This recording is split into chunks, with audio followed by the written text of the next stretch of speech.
Good morning everyone, wish you a very happy new year. যদিও আজকে জানুয়ারি মাসের 4 তারিখ হয়ে গেছে, নিউ ইয়ার তো আস্তে আস্তে ওল্ড হতে চললো, বাট আমি সেই থেকে এখনো বেরোতে পারিনি। অ্যাকচুয়ালি এই কদিন যা ঠান্ডা পড়েছে, আমি হাইবারনেশন চলে গেছিলাম। ফাইনালি সেখান থেকে বেরিয়ে এসে সবার আগে চললাম ছাদে কম্বলটা রোদে দিতে, কারণ এই কম্বল ছাড়া আমাকে শীতের হাত থেকে কেউ বাঁচাতে পারবে না। শীতের হাত থেকে বাঁচতে তো কম্বলটা রোদে দিয়ে আসলাম, কম্বল তো আমাকে শীতের হাত থেকে বাঁচিয়ে দেবে, কিন্তু আমাকে খিদের হাত থেকে কে বাঁচাবে? এখন আমার পেটের জব্বর খিদে, আর এই খিদের হাত থেকে বাঁচতে আমি চলে আসলাম এই দাদাটার দোকানে। এখান থেকে নিয়ে নিলাম কচুরিয়ার তরকারি। এটা তো অ্যাজ ইউজুয়াল ভালো খেতে হয়েছিল, তবে আজ একটু ঝাল হয়ে গেছিল।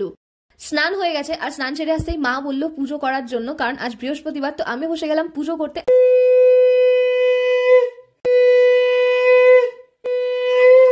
আমার স্মার্ট ওয়াচটাতে একটু প্রবলেম করছিল বলে গতকাল ওটার ওয়ারেন্টি ক্লেম করেছিলাম, আর আজ ওরা ফোন করে বললো ওরা ওটা নিয়ে যাবে, তাই আমরা একটু লাইন পাড়ে আসলাম ওটা দিতে। ঘড়িটা তো নিয়ে চলে গেল, আর এই দেখো এখানে দাদা দাঁড়িয়ে দাঁড়িয়ে ডিম টোস্ট খাচ্ছে, আর আমি ওকে ভিডিও করে দিচ্ছি একটু ডিম টোস্ট পাওয়ার আশায়।